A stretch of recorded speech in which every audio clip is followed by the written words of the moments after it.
মাটির মানুষ কথা বলেন, মাটির মানুষ কথা বলেন, খুলে দিয়েছো এই জবান, সবই তোমার দান গো আল্লাহ, সবই তোমার দান।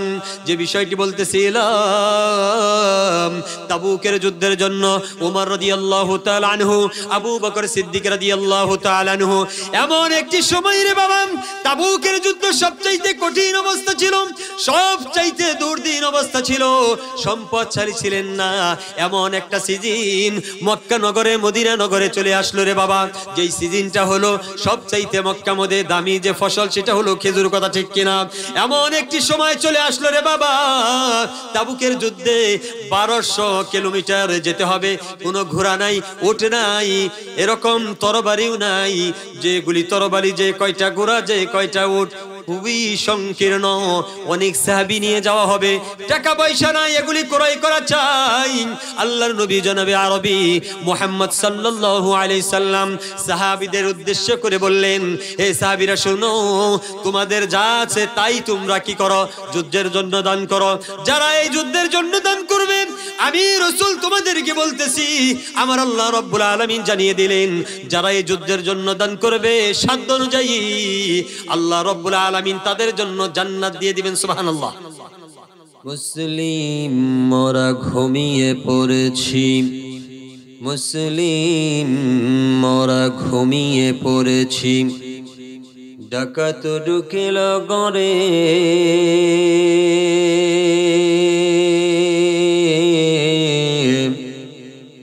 বেঈমানেরা মোদের ঈমান লুটে নিয়ে গেল, দেখি নাই খেয়াল করে। মুসলিম মোরা ঝিমিয়ে পড়েছি, বিবেকে ঝুলছে টানা,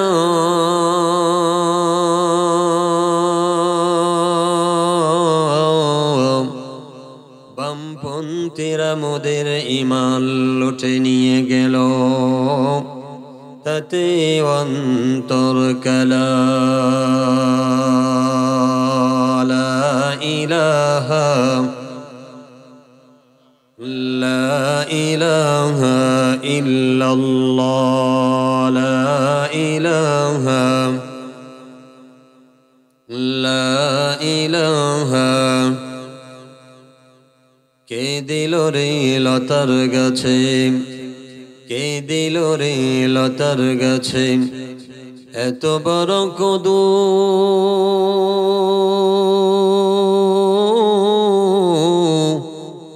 কার হুকুমে মৌমাছিরা মৌচাকে দেয় মধু।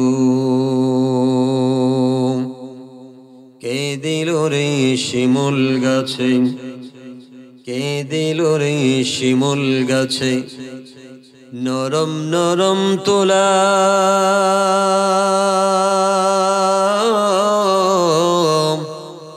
কার হুকুমে চৈত্র মাসে জমিন পড়ে দোলা, লা ইলাহা,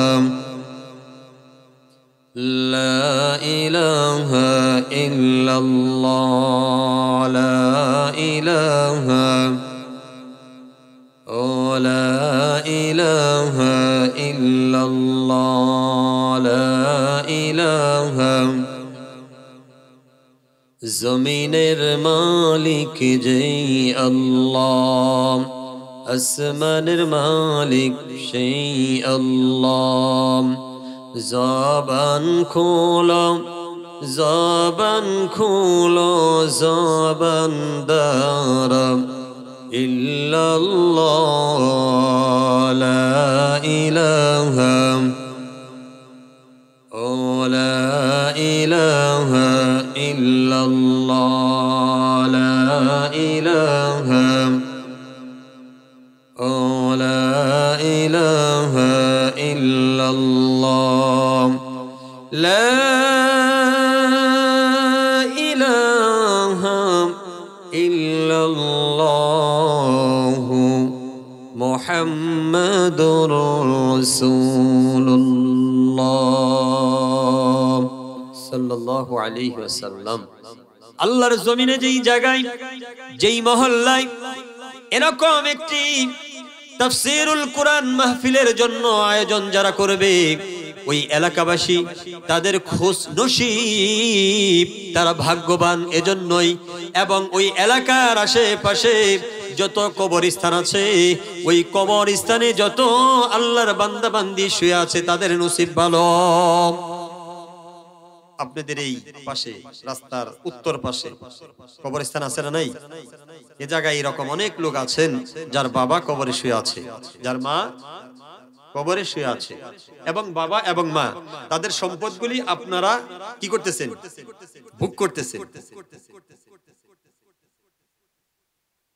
আল্লাহর নবী জানিয়ে দিলেন, যেই মহল্লায় যেই এলাকায় এরকম তাফসীরুল কোরআন মাহফিলের জন্য আয়োজক যারা আয়োজন করবে, এই আয়োজন করার কারণে যতক্ষণ পর্যন্ত চলবে এই তাফসীরুল কোরআন মাহফিলের আলোচনা, যতক্ষণ পর্যন্ত চলবে জান্নাতের বাগিচা হিসাবে সময় ব্যয় করতে থাকবে।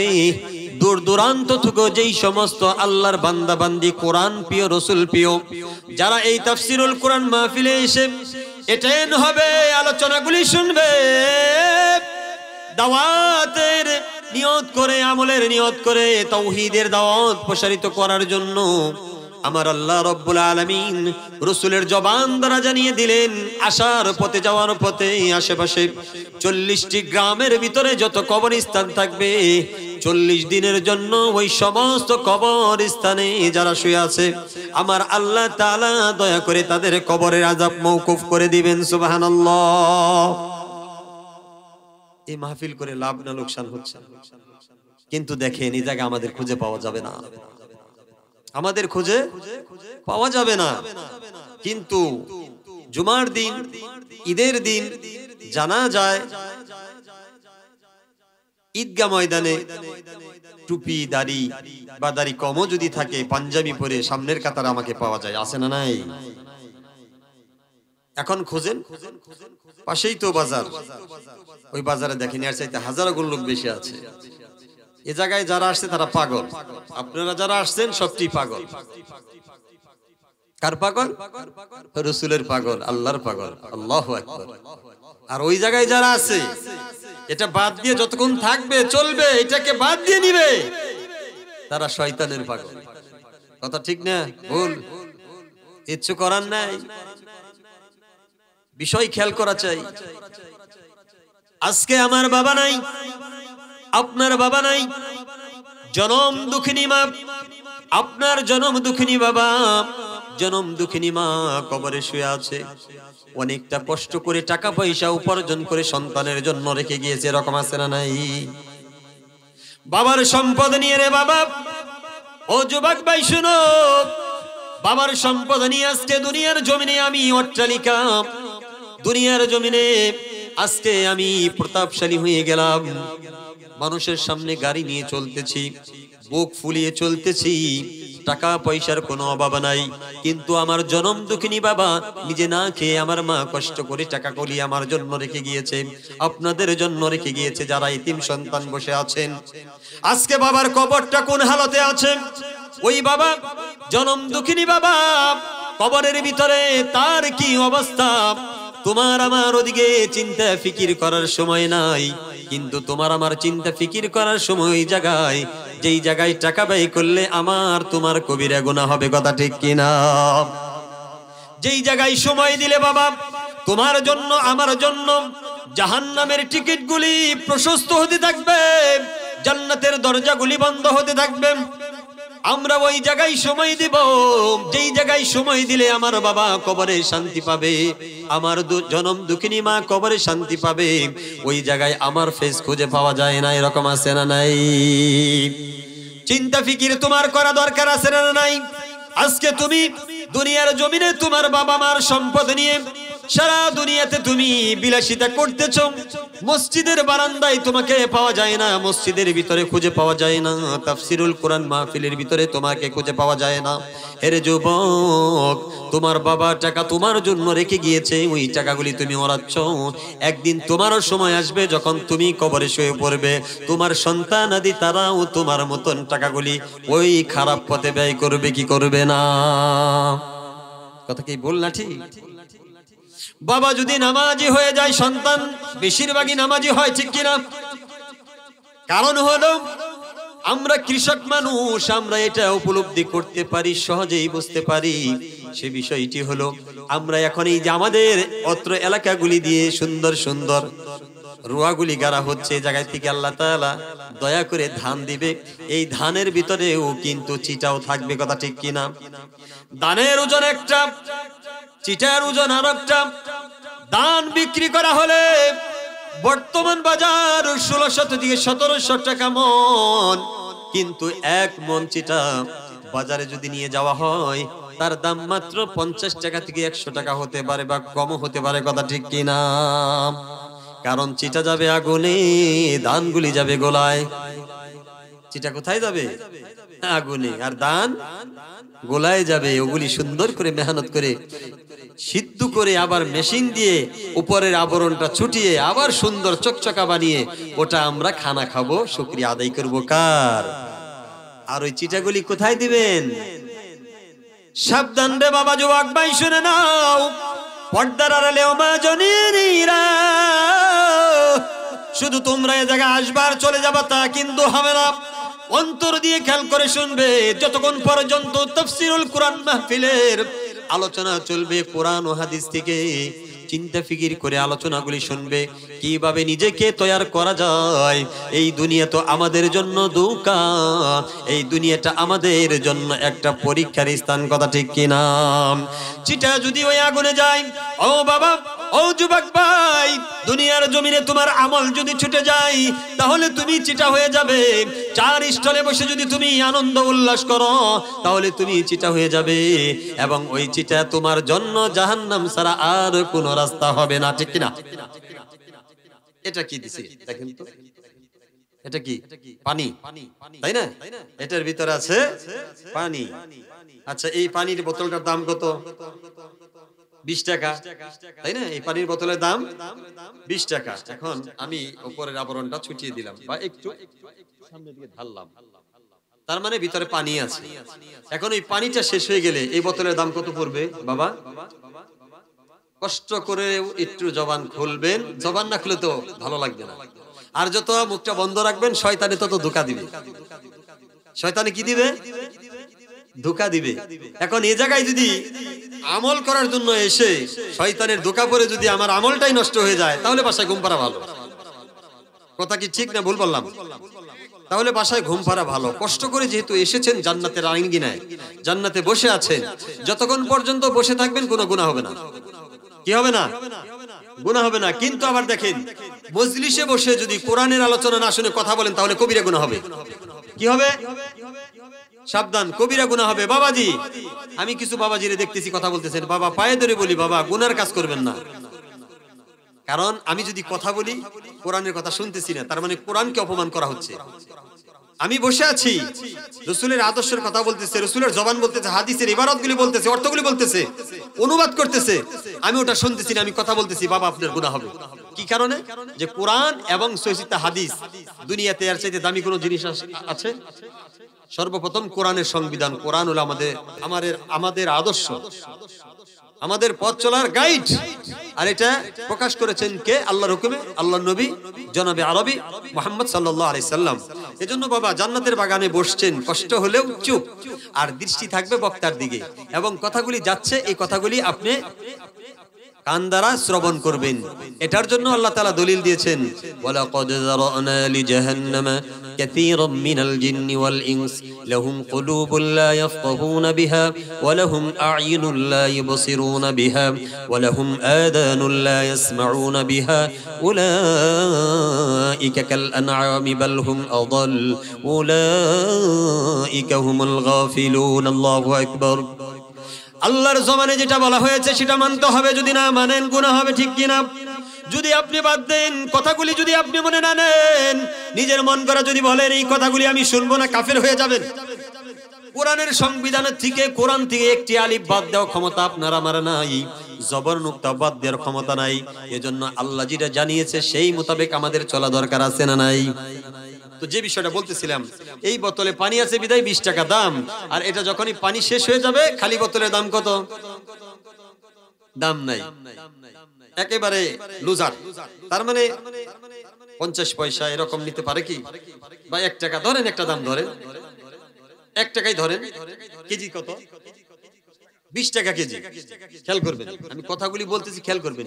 পানি আছে, এটা কেজি বাও লাগে না, বোতলটার দাম 20 টাকা। যে কোনো মানুষ, না এই পানিটা ভালো, ন্যাচারাল পানি, হ্যাঁ, আপনার সাহেব মানুষ যারা আছে তারাও এই পানিটা নিয়ে গাড়িতে বসে বা কোনো জায়গায় বসে সুন্দর করে খেয়ে নেবে, ঠিক কিনা? এখন এটা যদি পানি ভরা থাকে 20 টাকা, পানি ছাড়া থাকে 1 টাকা। এখন এই বোতলের ভিতরে মনে করেন যে 20 টাকার পানি, এই 20 টাকার পানি এটা সম্পূর্ণ শেষ হয়ে গিয়েছে। এখন এটার ভিতরে আপনি দুধ দিয়েছেন, হাফ লিটার দুধ।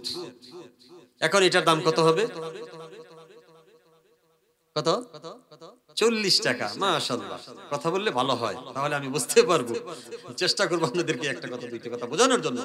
তাহলে দুধ দেওয়ার কারণে 40 টাকা হয়েছে, পানি ছিল 20 টাকা হয়েছে। তার মানে কি আস্তে আস্তে দাম এটার হচ্ছে, তাই না? এটা দামি হচ্ছে, বোতলটা দামি হচ্ছে। এখন দুধ বাদ দিয়ে এটার ভিতরে যদি আমি ঘি ভরে ফেলি, এটা এই বোতলে যদি ঘি ভরে হাফ লিটার ঘি আসবে না? দাম কত হবে বাবা? 700 থেকে 800, 1200 এরকমই তো, তাই না নাকি? তার মানে পানি ছিল সেই সময় 20 টাকা, পানি ক্লিয়ার করার পর হাফ লিটার দুধ বললাম, তখন আসলো 40 টাকা। এবং এই দুধগুলি ক্লিয়ার করার পর আবার আমি বললাম ঘি, দুধের থেকে তো ঘি হয়, এই ঘিটা ভরার কারণে, ফুল করার কারণে এটার দাম হয়ে গেল 800 থেকে 1100 টাকা। জিনিসটা খেয়াল করবেন বাবা, আপনাকে আমাকে আল্লাহ তাআলা বানিয়ে দিয়েছে, আমাদের বডি বানিয়ে দিয়েছে, হাতগুলি বানিয়ে দিয়েছে, আকল দিয়েছে, মেধা দিয়েছে, চোখ দিয়েছে, পা দিয়েছে, বোঝার মতন দৃষ্টি দিয়েছে, চোখ দিয়েছে যেটা দিয়ে আমরা দেখি, এবং বোঝার মতন বিবেক দিয়েছে, ভালো মন্দ বোঝার বিশ্লেষণ করা ক্ষমতা আপনার আমার আল্লাহ তাআলা দিয়েছে কি দেয় নাই? শোনার জন্য কান দিয়েছে রে বাবা, এগুলি সবকিছুই তো আমার আল্লাহ দিয়েছে, এটা আমাদের জন্য নিয়ামত, ঠিক কিনা? একটি বোতলের দাম 20 টাকা থেকে শুরু হয়ে গেল, 40 থেকে নিয়ে 700 টাকা পর্যন্ত চলে গেল। এই বোতলটা আবার ওই ঘিটুকু আমি ফেলে দিলাম, এবং দুধগুলি ফেলে দিলাম, পানিগুলি ফেলে দিলাম, কিন্তু এই বোতলটা পুরা খালি। এই বোতলের ভিতরে আমি ইস্তেঞ্জা করে ভরে দিলাম। দাম কত হবে কথা বলেন? এটা দাম হবে? আমি যদি বাজারে নিয়ে বলি যেটা আমি বিক্রি করব, আমার পিঠে চামড়া থাকবে? একেবারে গণদুলাই, যে এত বড় বেয়াদব, তুই এই বোতলের ভিতরে ইস্তেঞ্জা ভরে নিয়ে আসছিস, আর এটা তুই দাম করতেছিস, এই ইস্তেঞ্জা তোর মুখে ঢেলে দিবি, তোর পেশাব তোর উপরে ছেড়ে দিবি। তার মানে বাবা, একটি বোতলে 20 টাকা থেকে নিয়ে 1000 টাকা পর্যন্ত দাম, এবং কি খুবই সম্মানের সহিত এটা ক্রয় করা হয়, যত্ন সহকারে বাসায় নিয়ে যাওয়া হয়, যত্ন সহকারে খাওয়া হয়। কিন্তু এই দামিগুলি বাদ দিয়ে যখন আপনার ইস্তেঞ্জা ভরে দিবেন, আমার ইস্তেঞ্জা ভরে দেওয়ার পর দুনিয়ার জমিনে আর কোনো আর দাম নাই। পুরা বোতলটা নাফাকি হয়ে গিয়েছে, এর কোনো মূল্য নাই, পুরা নাফাকি। আপনার আমার হায়াতে জিন্দেগির ভিতরে আল্লাহ তাআলা যে বডি দিয়ে আমাদেরকে বানিয়ে দিয়েছেন, একটা বিষয় খেয়াল করবেন, আল্লাহর জমিনে যতক্ষণ পর্যন্ত এরকম বোতলের উদাহরণ ফিটিং না করতে পারবেন, ততক্ষণ পর্যন্ত আপনার আমার দাম ওই ইস্তেঞ্জার মতন। নিজেকে তৈয়ার করতে মেহনত করা চাই। বাসায় ঘুম পারলে নিজেকে তৈয়ার করা যাবে না, বাসায় ঘুমিয়ে নিজেকে তৈয়ার করা যায় না। যদি নিজেকে তৈয়ার করতে হয়, কার দিকে ফলো করবেন? জনাবে আরবি মুহাম্মদ সাল্লাল্লাহু আলাইহি ওয়াসাল্লামের দিকে তাকাতে হবে, কথা ঠিক কিনা? রাসূলকে যারা ভালোবাসেন, কোশ্চিন কালেও তারা দুনিয়াবি কাজে ব্যয় করতে পারে না, যতক্ষণ পর্যন্ত ব্যয় করবে শয়তানের দোকায় পড়ে ব্যয় হবে, কথা ঠিক কিনা? আজকে এত সুন্দর দামি একটি জায়গায় দামি একটি কাজ চলছে, যারা আজকে ইচ্ছাকৃতভাবে বাজার স্টলে বসে থাকবে, তাদের উদাহরণ ঠিক এই বোতলের মতন। যতক্ষণ পর্যন্ত নিজেকে তৈয়ার না করবে, এই অবস্থায় যদি মরণ আসে রে বাবা, তার দুনিয়ার জমিন ত্যাগ করবে, তার কোনো দাম থাকবে না। এরকম চিটা যেরকম আগুনে জ্বলে, তাকেও আগুনে জ্বলতে হবে। আল্লাহ তাআলা কুরআনুল কারীমের ভিতরে সূরা ইউনূসের ভিতরে যে আয়াতটি তিলাওয়াত করলাম, আল্লাযীনা আমানু ওয়া কানু ইয়াত্তাকুন, এরে বান্দা বান্দি এমন ভাবে ভয় করো, এমন ভাবে অনুশোচনা করো, দিমাগের ভিতরে আটকাও যে তোমরা যদি ভয়ের মতন ভয় করতে পারো, এই দুনিয়ার জমিন তোমাদের জন্য আমি সবটাই ওপেন করে দিব। সুবহানাল্লাহ।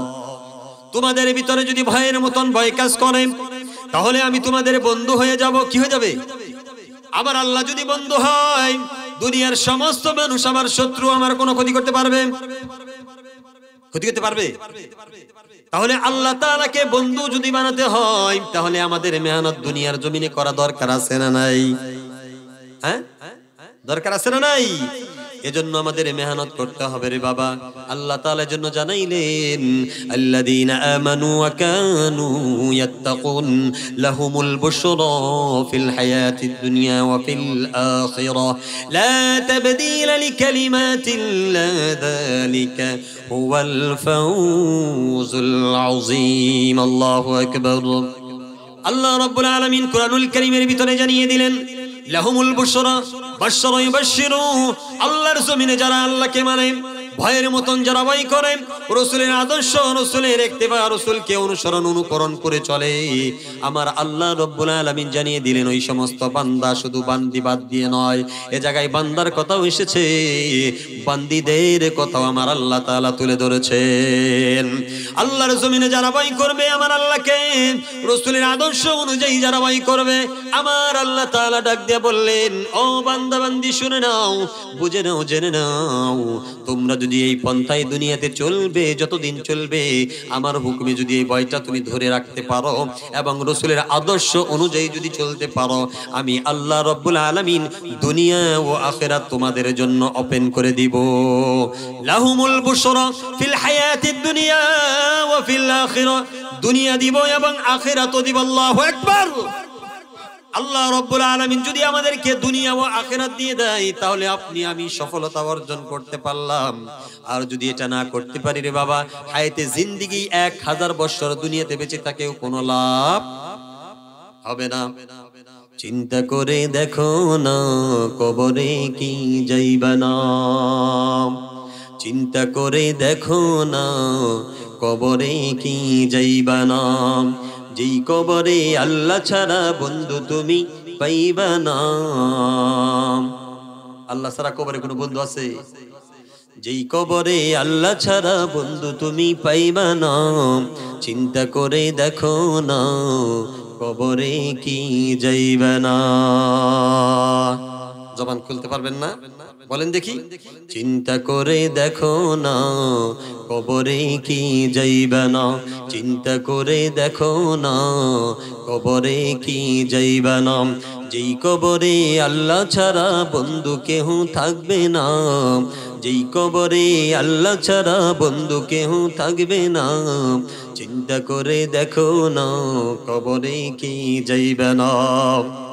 এই দুনিয়া সবই পর, কবর তোমার আসল ঘর। ঠিক কিনা?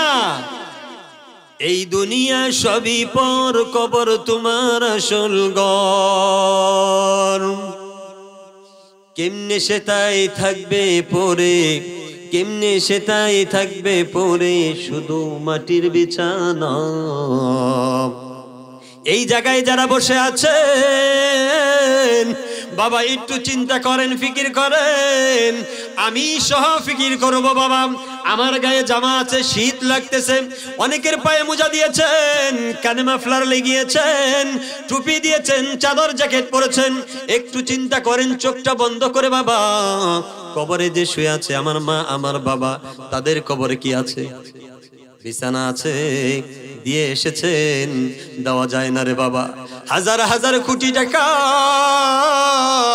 বাবা আমার জন্য রেখে গিয়েছে, কিন্তু ওই টাকা দ্বারা বাবার কবরটা আমি এসি ফিট করতে পারবো না। এসি দেওয়া যাবে না, কারেন্ট দেওয়া যাবে না, মোবাইল দেওয়া যাবে না, সুন্দর সুন্দর খাবারগুলি পাঠানো যাবে না। আমার জনম দুঃখিনী বাবা, জনম দুঃখিনী মা কবরে শুয়ে আছে বাবা, ঠিক কিনা?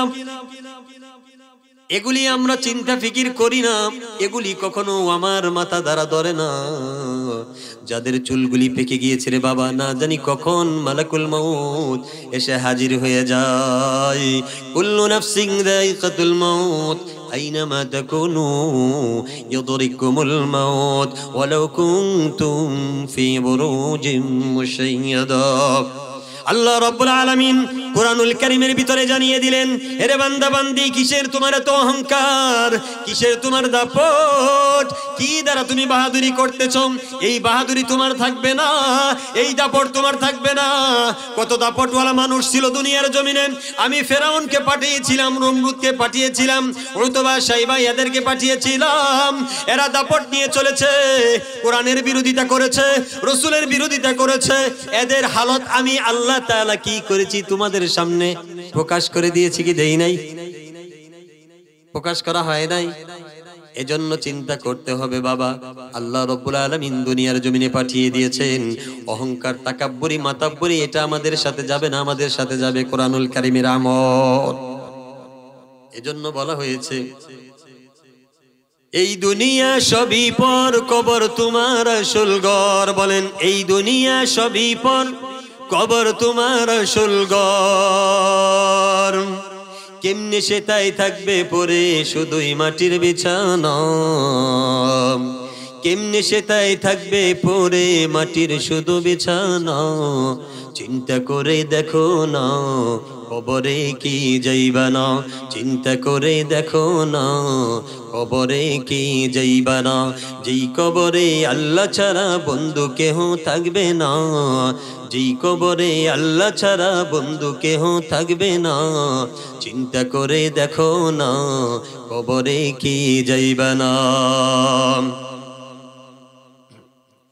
আজান কানে শুনিয়া কেমনে থাকো ঘুমাইয়া, এরকম আছে না নাই? আজান কানে শুনিয়া কেমনে থাকো ঘুমাইয়া।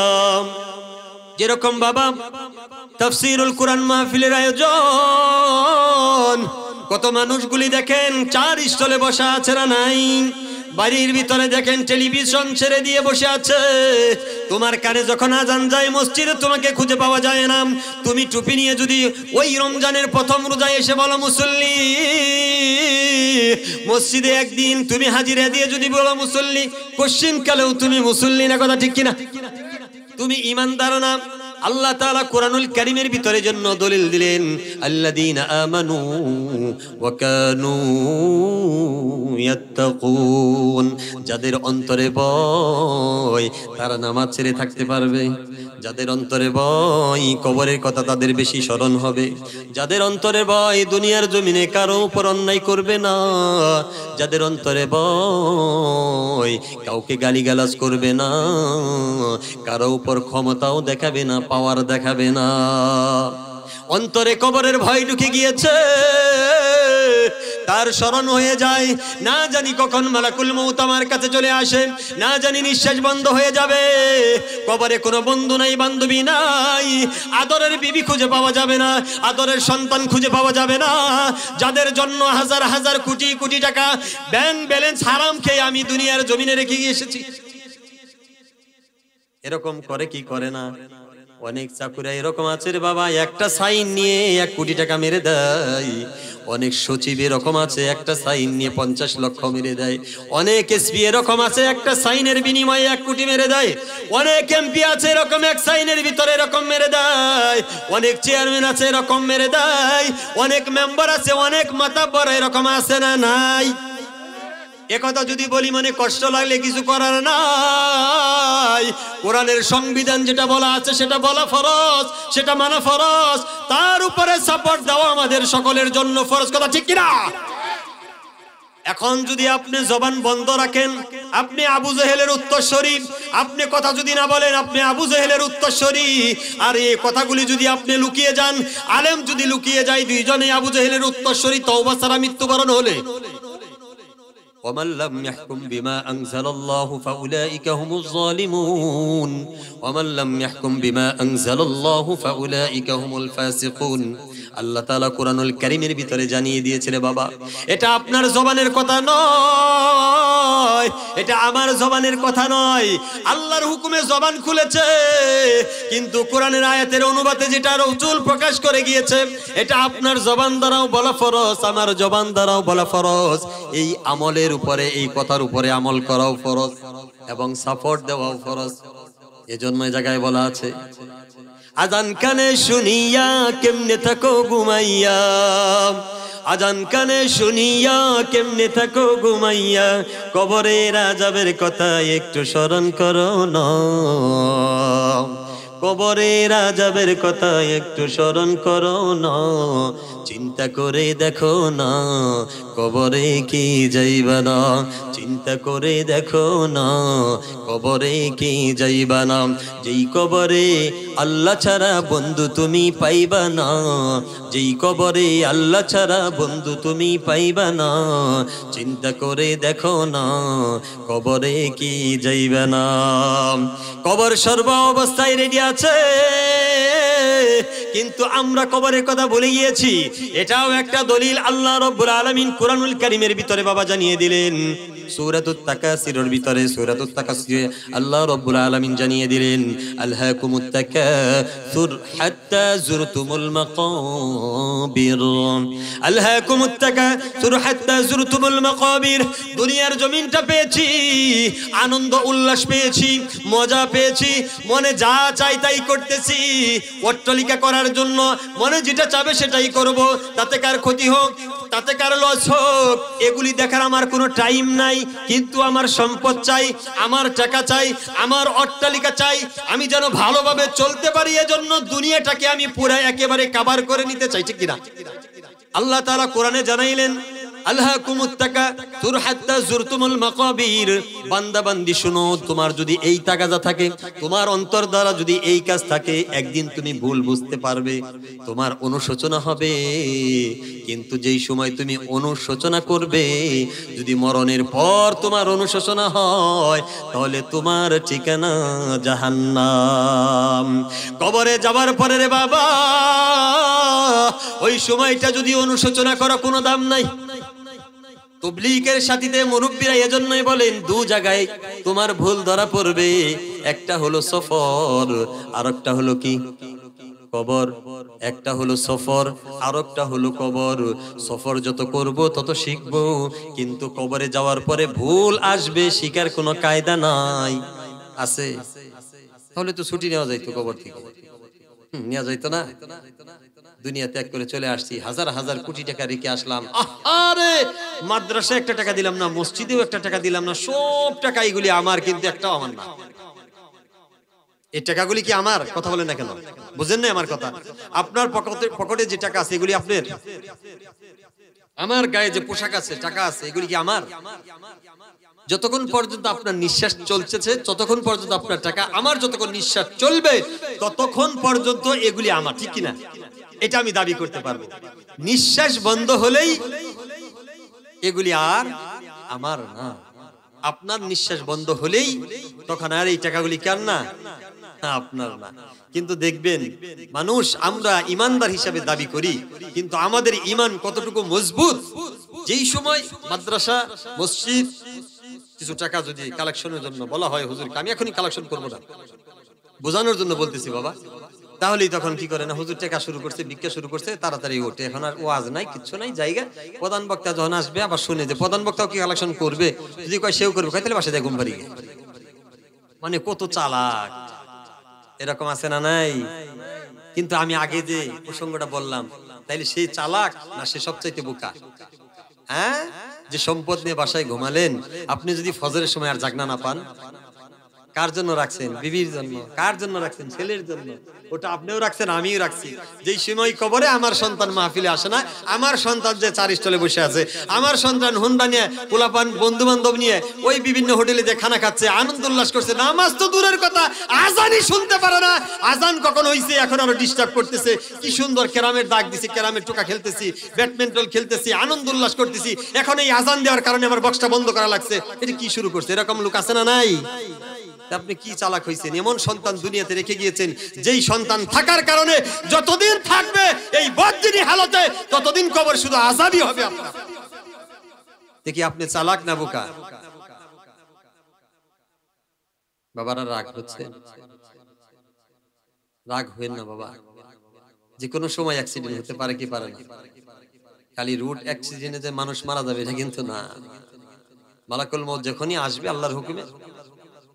এমন একটি মাস, যেই মাসটির বাবা প্রথম অঙ্কে বলে গিয়েছিলাম রজব এবং শাবান। আল্লাহুম্মা বারিক লানা। আর আমি জানি না এরকম লোক আছে না নাই। আজকে আমার জুমাতে আমি মসজিদে বলতেছি যে আল্লাহুম্মা বারিক লানা বলেন, আর পাচ্ছি না। বলেন দেখি। এখন এক দুইজন বলার পরে আর একটাও বলতে পারলো না। যতটুকু আমি বলছিলাম ওটুকু আল্লাহুম্মা বারিক লানা, আল্লাহুম্মা বারিক লানা ফিমা রাযাকতানা ওয়া কিনা আযাবান। এই দোয়া বলি।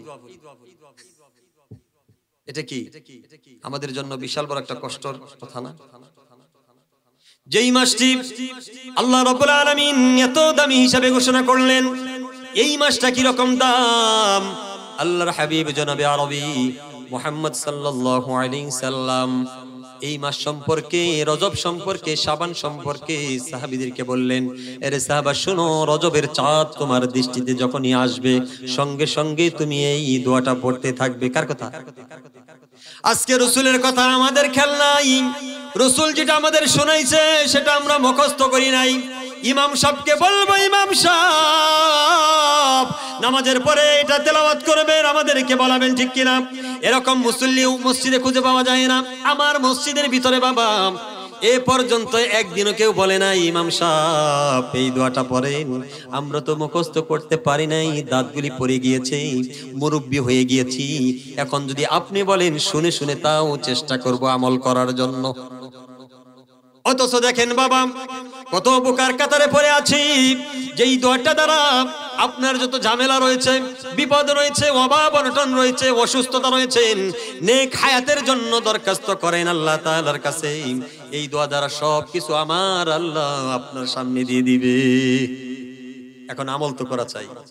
সামনে পানি আছে, বোতল দিয়েছে, যদি আমি না খাই, পানি কই, পানি কই, সামনে দিয়েছে, কষ্ট করে হাত দিয়ে আনতে হবে, এই মুখটা খুলতে হবে, আদবের সহিত সুন্নত তরিকায় পানিটা আমি খেতে পারবো, ঠিক কিনা? আল্লাহ তৌফিক দিলে। পানি নাই, খুঁজতেছি, বোতলও নাই, পানি খাবো কোথার থেকে রে বাবা? এজন্য আমাদের তো চেষ্টা করা লাগবে। চেষ্টা ছাড়া কিভাবে আপনার হায়াতের দরকার আপনি খুঁজে পাবেন? আপনার বিপদ আপদ থেকে আপনি কিভাবে হেফাজত কার কাছে চাবেন? কে দিবে আপনাকে? এই দোয়াটা এভাবে বারবার পড়তে বলা হয়েছে। আল্লাহর নবী বলে দিয়েছেন, হে সাহাবা শুনো, যখনই তোমার স্মরণ হবে আল্লাহুম্মা বারিক লানা ফি রজব ওয়া শাবান ওয়া বাল্লিগনা রমাদান, পড়েন আল্লাহুম্মা বারিক লানা ফি রজব ওয়া শাবান ওয়া বাল্লিগনা রমাদান। হাদিসের অনুবাদের ভিতরে মুফাসসিরগণ এভাবে বলেছেন, ব্যাখ্যা বিশ্লেষণ চলে এসেছে, এই হাদিসটি যত আমল করবেন, আমল করার কারণে আমার আল্লাহ রাব্বুল আলামিনের কাছে প্রার্থনা করবেন, আল্লাহ রজব এবং শাবান মাস তুমি আমার উপর রহমত করো, নাযিল করো, ও মাওলা সমস্ত বিপদ আপদ থেকে হেফাজত করো, আমার প্রয়োজনীয় যা রিজিকের দরকার এই রিজিকগুলি তোমার তরফ থেকে দিয়ে দাও, বিপদ আপদ যত আছে তুমি ইহসান করে দাও, স্বাস্থ্যগতর ভালো রেখো আল্লাহ, রমজান পর্যন্ত আমাকে সুস্থ হালতে পৌঁছিয়ে দিও, আমি যেন রমজানের প্রথম থেকে নিয়ে শেষ পর্যন্ত তোমার হুকুম পরিপূর্ণভাবে মেনে আসতে পারি, আমল করতে পারি, দুনিয়াবি কোনো টেনশন যেন আমার আমল ডিস্টার্ব না করতে পারে। এই দোয়া পড়ার খবর নাই। রমজান যখন আসে কত পেরেশানি টেনশন। অনেকেই বলেন যে আমি রোজা রাখতে পারি না হুজুর, কারণ আমার গ্যাস্ট্রিকের ব্যথা। বাবা, গ্যাস্ট্রিকের ব্যথা কে দিয়েছে? আল্লাহ দিয়েছে। আল্লাহ দিয়েছে, আল্লাহ তোমাকে এমনি এমনি দেয় নাই। দুনিয়ার জমিনে নাফরমানি 2 হাত দা করেছি, হারাম খেয়েছি, এজন্য পেটের ভিতরে তোল জমা করে ফেলেছি। কথা ঠিক কিনা? রাসূলের আদর্শই আদর্শিত দুনিয়ার জমিনে চলেন।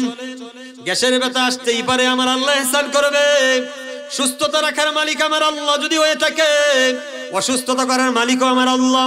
অসুস্থ আল্লাহ করবেন, আবার সুস্থতা আমার আল্লাহই দিবেন।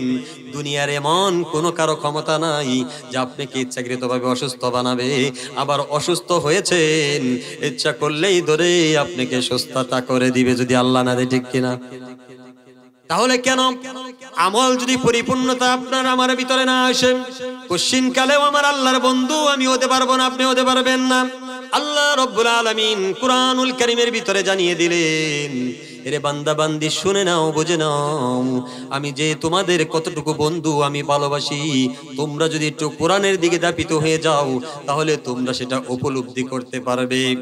আল্লাহু ওয়ালিউল্লাযীনা আমানু ইখরিজুহুম মিনাল যুলুমাতি ইলান নূর।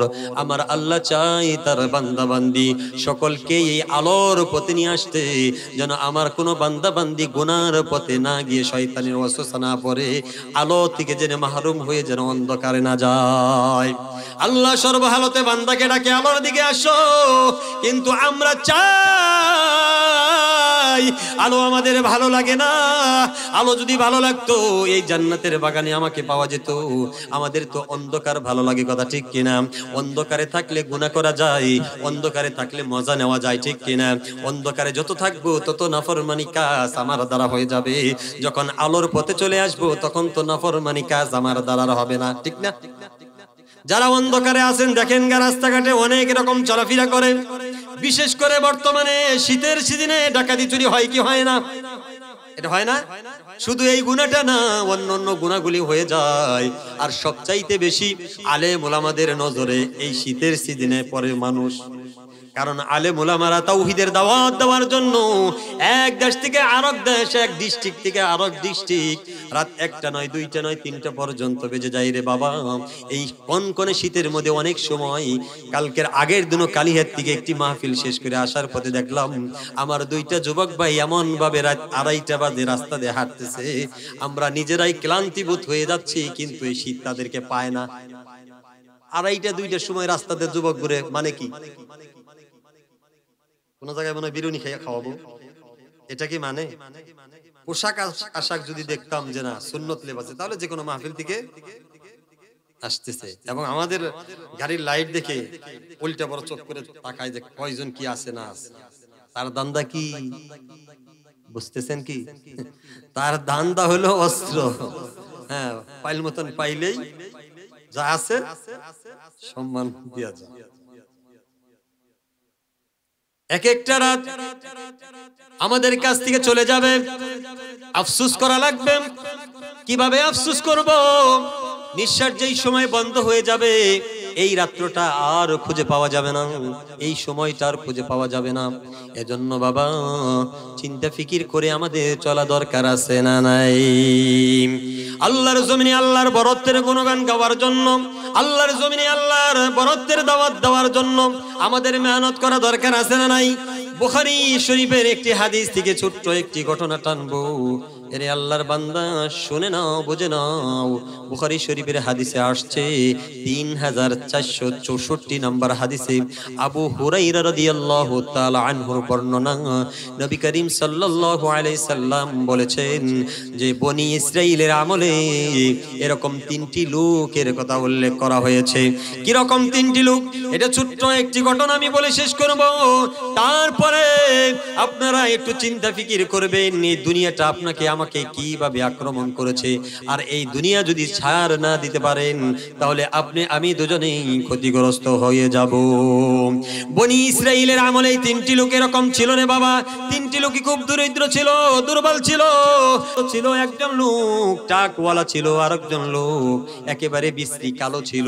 কালো লোক, তার সাথে কোনো বন্ধু পাওয়া যায় না, এরকম তার সাথে কেউ মিশেও না, কথাবার্তা বলে না রে বাবা। এরকম অভাব অনটন যদি কারোর সাথে মিশতে যায়, যদি টাকা চেয়ে বসে, এজন্য তার আশেপাশে কেউ যায় না।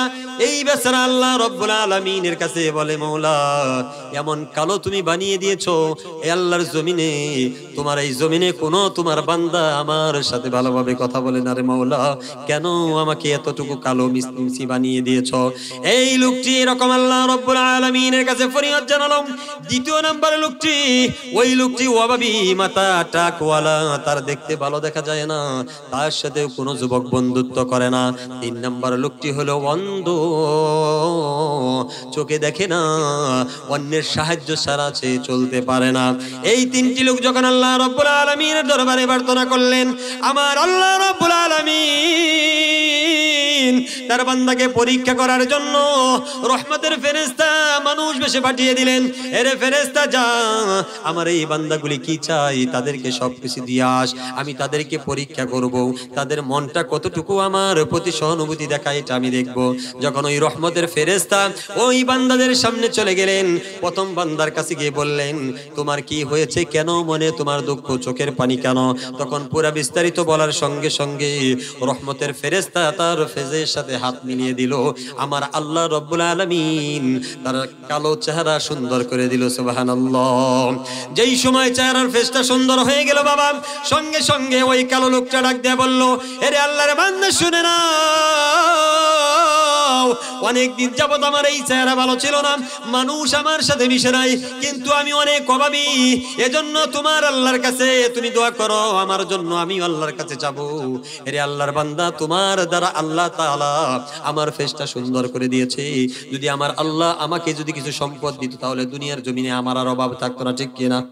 অভাবের তাড়নায় এক বেলা খাই, তিন বেলা খাবার পাই না, অনেক কষ্ট করতেছি।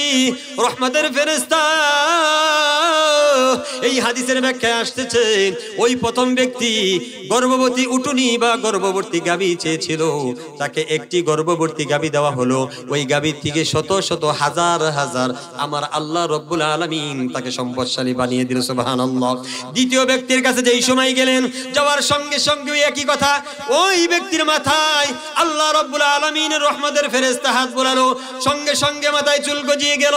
তারপরে তার দাবি ছিল, তার দাবি অনুসারী আল্লাহ রব্বুল আলামিন ওই দাবির থিওরিতে আল্লাহ রব্বুল আলামিন তাকে একটা গর্ভবতী উটুনি দিয়ে দিল। তিন নম্বর ব্যক্তির কাছে যখন চলে গেল, অন্ধ ব্যক্তি ওই ব্যক্তিকে যেই সময় বলল, বলার সঙ্গে সঙ্গে আমাকে কেউ সাহায্য সহযোগিতা করে না, একাকিত্ব ভাবে চলতেও পারি না, অভাব অনটনে পড়ে আছি, এরে আল্লাহর বান্দা তুমি আল্লাহর কাছে দোয়া করো, তোমার আল্লাহ যদি আমাকে কিছু দিয়ে দেয়, আল্লাহ যদি আমার চোখের দৃষ্টি ফিরিয়ে দেয়, তাহলে আমি কৃতজ্ঞতা প্রকাশ করবো আল্লাহর কাছে। সঙ্গে সঙ্গে আল্লাহর হুকুমে রহমতের ফেরেশতা তার চোখের উপরে হাত রাখলো, দৃষ্টি ফিরে আসলো এবং তাকে একটি গর্ভবতী ছাগি উপহার দেওয়া হলো। তাহলে দেখেন বাবা, তিন ব্যক্তিকে তিনটি বিষয় দেওয়া হয়েছে। প্রথম ব্যক্তিকে গর্ভবতী গাভী দেওয়া হয়েছে, দ্বিতীয় ব্যক্তিকে গর্ভবতী উটুনি দেওয়া হয়েছে, তৃতীয় ব্যক্তিকে গর্ভবতী ছাগি দেওয়া হয়েছে। আল্লাহ রাব্বুল আলামিন তাদের সম্পদ বিশাল আকার ধারণ করে দিয়েছে। এই আকার ধারণ করার পরে আল্লাহ রাব্বুল আলামিনের হুকুমে ওই রহমতের ফেরেশতা অনেক দিন পর আবার চলে এসেছে। আসার সঙ্গে সঙ্গে প্রথম ব্যক্তির কাছে গিয়ে বলতেছে, হে আল্লাহর বান্দা, আমি অনেক দূরে যাব, মুসাফির, তুমি যদি আমাকে একটি গাভী দিতে তাহলে তোমার এই গাভীটা বিক্রি করে আমি কিছু টাকা পয়সা উপার্জন করতাম, তার থেকে খানা খেতাম এবং যাওয়ার জন্য আমার সহজ হয়ে যেত। ওই লোকটি ডাক দিয়ে বলতেছে, কোশ্চিন কালেও দেওয়া যাবে না, এগুলি আমি অনেক কষ্ট করে সম্পদ অর্জন করে দিয়ে ফেলেছি, তোমাকে দেওয়ার জন্য অর্জন করি নাই। সঙ্গে সঙ্গে ওই লোকটি ডাক দিয়ে বলল, হে আল্লাহর বান্দা শুনে নাও, তোমার কাছে যে আমি এসেছি, আসার পথে অনেক লোকের কাছে আমি জিজ্ঞাসা করেছিলাম, তুমি বলে আগে থেকে গরিব ছিলে এবং তোমার চেহারা বিশ্রী ছিল, মানুষ তোমার সাথে বন্ধুত্ব করে নাই, তোমার সাথে কথা বলে নাই। সঙ্গে সঙ্গে ওই লোকটা ধমকে সুরে কথা বলল, পাগল হইছো বেয়াদব, তুমি এত বড় কথা বললে? আমার বাবা, আমার পরদাদা, আমার দাদা, তারা আগে থাকতেই সম্পদশালী ছিলেন, আমার চেহারা আগে থাকতেই সুন্দর ছিল। ওই লোকটি তখন ডাক দিয়ে বলল, হে আল্লাহর বান্দা, তুমি যদি আগে থেকে ধনী থাকো এবং সুন্দর থাকো, তাহলে আমার আল্লাহ রব্বুল আলামিন যেন তোমাকে সেভাবেই রাখে। আর যদি আমার সাথে মিথ্যা কথা বলে থাকো, আর আগে যদি তোমার চেহারা বিশ্রী থাকে, সম্পদশালী না থাকো, তাহলে তোমাকে যেন আমার আল্লাহ পূর্বের ন্যায় তোমাকে ফিরিয়ে দেয়। যেই সময় রহমতের ফেরেশতা এই কথা বলল, সঙ্গে সঙ্গে ওই লোকটি আবার কালো হয়ে গেল। সমস্ত সম্পদ আমার আল্লাহ রব্বুল আলামিন ধ্বংস করে দিল। পরীক্ষায় ফেল কি ফেল না? দ্বিতীয় নম্বরে ব্যক্তির কাছে চলে গেল। যাওয়ার সঙ্গে সঙ্গে যখন তার কাছে গিয়ে বলল, আপনার তো অনেক হাজার হাজার উট দেখতেছি, আমি অনেক দূরে যাব, হাঁটতে হাঁটতে আমার পাটা ব্যথা হয়ে গিয়েছে, মেহেরবানি করে যদি আমাকে একটি হৃষ্টপুষ্ট উট দিতেন, তাহলে এই উট নিয়ে আমার সফর সঙ্গীদের সাথে নিয়ে যেতাম। ওই একই পন্থা, ওই একই সবক ওই ব্যক্তি বলতেছেন। বলার সঙ্গে সঙ্গে আল্লাহ রাব্বুল আলামিনের রহমতের ফেরেশতা তাকে ওই একই কথা বলল, যদি তোমার সম্পদশালী আগে থেকে থাকে তাহলে থাকবে, আর যদি তুমি গরিব থাকো এবং তোমার মাথার চুল যদি আগে থেকে না থাকে, তাহলে পূর্বের ন্যায় যেন আল্লাহ তাআলা তোমাকে বানিয়ে দেয়। এরকম দুই ব্যক্তি আমার আল্লাহ রাব্বুল আলামিন তাদের পূর্বের ন্যায় বানিয়ে দিয়েছে রে বাবা। তিন নম্বর ব্যক্তি, যেই অন্ধ ব্যক্তিকে ছোট্ট একটি গর্ভবতী ছাগল দেওয়া হয়েছিল, ওই ছাগল থেকে অনেকগুলি ছাগল আল্লাহ রাব্বুল আলামিন দিলেন, অনেক সম্পদশালী হলো। যেই সময় আল্লাহর বান্দা বললেন, সঙ্গে সঙ্গে অন্ধ ব্যক্তি ওই বান্দাকে ডাক দিয়ে বললেন, হে আল্লাহর বান্দা, আমি অনেকটা গরিব ছিলাম, আমার কোনো সম্পদ ছিল না, একদিন খেতে পেতাম, 7 দিন অনাহারি থাকতাম, আমার আল্লাহ রাব্বুল আলামিন দয়া করে সম্পদ দিয়েছে, আমার চোখের যদি ছিল না, আল্লাহ তাআলা দয়া করে আল্লাহর এক বান্দা দ্বারা আমার সাথে কথা বিনিময় হয়েছিল, ওই বান্দা আল্লাহ রাব্বুল আলামিনের কাছে দোয়া করেছিল, আমিও দোয়া করেছিলাম, আমি মনে হয় যে ওই আল্লাহর বান্দার দোয়ার বরকতে আমাকে আল্লাহ তাআলা এই সম্পদশালী করে দিয়েছে, এই সম্পদশালী করে দেওয়ার কারণে আজকে আমার এত সম্পদ হয়েছে। এর আল্লাহর বান্দা, একটা নয়, দুইটা নয়, তোমার যে কয়টা লাগে তুমি সে কয়টা নিয়ে যাও। সুবহানাল্লাহ বলবেন না? এখন যদি টাকা চাই, পয়সা চাই, যদি এরকম ফিকির আপনার আসে, আমার আসে, তার মানে এদের মতন আল্লাহ আমাকে বানাতে পারে কি পারে না? পারে কি পারে না? এজন্য খেয়াল করতে হবে, ইন্নামাল মুমিনুনা আল্লাযীনা ইযা যুকিরাল্লাহু ওয়াজিলাত কুলুবুহুম ওয়া ইযা তুলিয়াত আলাইহিম আয়াতুহু যাদাতুহুম ঈমানান ওয়া আলা রাব্বিহিম ইয়াতাওয়াক্কালুন আল্লাযীনা ইউকিমুনাস সালাতা ওয়া মিম্মা রাযাকনাহুম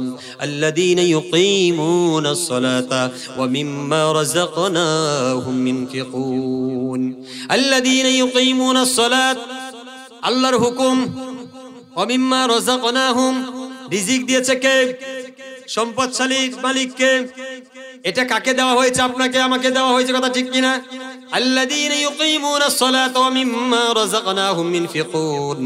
আমার আল্লাহ রাব্বুল আলামিন জানিয়ে দিলেন, বান্দা বান্দি শুনে নাও, যদি তুমি আমি যে রিজিক দিলাম, সম্পদ দিলাম, এই সম্পদ থেকে যদি তুমি আমার রাস্তায় ব্যয় করো, আমি আল্লাহ রাব্বুল আলামিন তোমার সম্পদ আরো আমি বাড়িয়ে দিব। আল্লাহ তাআলা কি করবেন? বাড়িয়ে দিবে। এখন প্রথম আয়াত তেলাওয়াত করলাম, আমি দ্বিতীয় আয়াতের অনুবাদ করলাম। প্রথম আয়াতেই বাবা চলে যাচ্ছেন? হ্যাঁ, কেউ কি চলে যাবেন এরকম ইচ্ছা আছে? টাকা দেন বা না দেন, কিন্তু জান্নাতের বাগিচায় থেকে যাবেন না ইনশাআল্লাহ। ইনশাআল্লাহ বলেন। প্রধান মেহমান তো আছেই, আলোচনা করবে সে, আমি তো একটু আলোচনা করতেছি আপনাদেরকে একটু বসানোর জন্য, বুঝেন না? এই যে একটু বসেন, প্রধান মেহমান যখন আসবে আলোচনা সুন্দরভাবে করবে, তখন আলোচনা শুনবে, কিন্তু তার আগে আমার তো একটা বিষয় আছে, ঠিক না? আমি প্রথমে বলেছিলাম আল্লাযীনা আমানু, তাদেরকে ঈমানদার বলা হয়। আবার দেখেন যে আয়াতটা আপনাদের সামনে কেবল পেশ করলাম, ইন্নামাল মুমিনুনা আল্লাযীনা ইযা যুকিরাল্লাহু ওয়াজিলাত কুলুবুহুম, ইন্নামাল মুমিনুনা আল্লাযীনা ইযা যুকিরাল্লাহ, মুমিন তো তাদেরকেই বলা হয় যারা কোরআনের সাপোর্ট দেয়, ঠিক কিনা? রাসূলের আদর্শে আদর্শিত হওয়ার জন্য চেষ্টা করে, ঠিক কিনা? এই মাহফিলটা কি কারণে দেওয়া হয়েছে? ইতিমখানা আছে, তলবে ইলমি জায়গায়।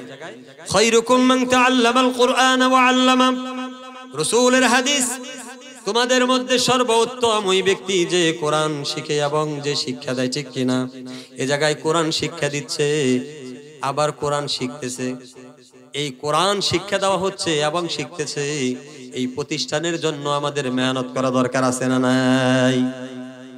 মেহনত করা দরকার আছে না নাই? কি দ্বারা মেহনত করবেন? সম্পদ দ্বারা মেহনত করা চাই। তাবুকের যুদ্ধে আবু বকর সিদ্দিক রাদিয়াল্লাহু তাআলা আনহু, উমর রাদিয়াল্লাহু তাআলা আনহু দান করার জন্য প্রতিযোগিতা করছিলেন, কি করছিলেন না? কথা বলেন। দান, মাটির মানুষ কথা বলেন, মাটির মানুষ কথা বলেন, খুলে দিয়েছো এই জবান, সবই তোমার দান গো আল্লাহ, সবই তোমার দান। যে বিষয়টি বলতেছিলাম, তাবুকের যুদ্ধের জন্য উমর রাদিয়াল্লাহু তাআলা আনহু, আবু বকর সিদ্দিক রাদিয়াল্লাহু তাআলা আনহু, এমন একটি সময় রে বাবা, তাবুকের যুদ্ধ সবচাইতে কঠিন অবস্থা ছিল, সবচাইতে দুর্দিন অবস্থা ছিল, সম্পদশালী ছিলেন না। এমন একটা সিজন মক্কা নগরে, মদিনা নগরে চলে আসলো রে বাবা, যেই সিজনটা হলো সবচাইতে মক্কা মধ্যে দামি যে ফসল, সেটা হলো খেজুর, কথা ঠিক কিনা?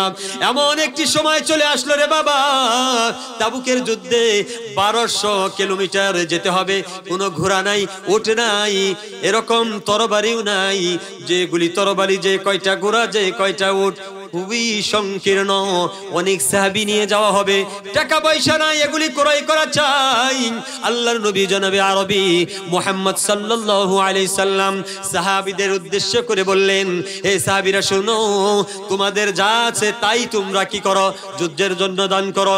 যারা এই যুদ্ধের জন্য দান করবে, আমি রাসূল তোমাদেরকে বলতেছি, আমার আল্লাহ রাব্বুল আলামিন জানিয়ে দিলেন, যারা এই যুদ্ধের জন্য দান করবে সাধ্য অনুযায়ী আল্লাহ রাব্বুল আলামিন তাদের জন্য জান্নাত দিয়ে দিবেন। সুবহানাল্লাহ। আল্লাহর নবী যেই সময় ডাক দিয়ে বললেন, হে সাহাবীরা, যারা দান করবে এই দানের বরকতে আমার আল্লাহ রাব্বুল আলামিন জানিয়ে দিলেন তাদের জন্য জান্নাত বরাদ্দ করা হবে। যেই সময় রাসূলের জবান দ্বারা এত সুন্দর দামি কথা প্রকাশ পেল, সমস্ত সাহাবীগুলি পাগল পারা হয়ে গেল। যে যা পারছে সাধ্য অনুযায়ী রে বাবা, যার যতটুকু সম্পদ, ওই সম্পদ নিয়ে হাজির হয়ে গেলেন।